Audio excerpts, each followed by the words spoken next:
this video, I'm going to introduce you to the ability for Network Edge customers to perform virtual device resizing, that is, ability to upgrade the cores and memory for a provisioned device.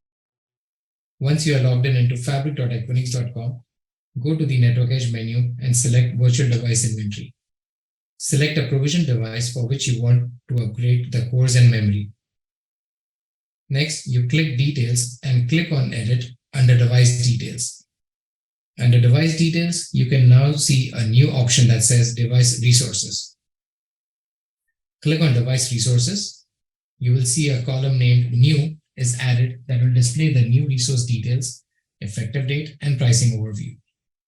Note, as shown on the screen, a message is displayed stating the device resource upgrade will cause brief traffic interruption and that the device will not be operational during the process. Next, select the resource you want to upgrade to.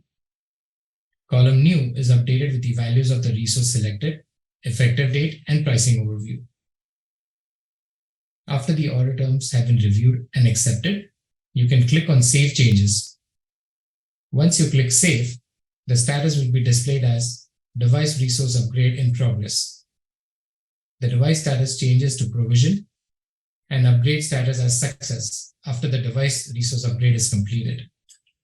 Note, while upgrade is in process and device is being provisioned, customers will not be able to connect to a network service, add a secondary device, or create connection.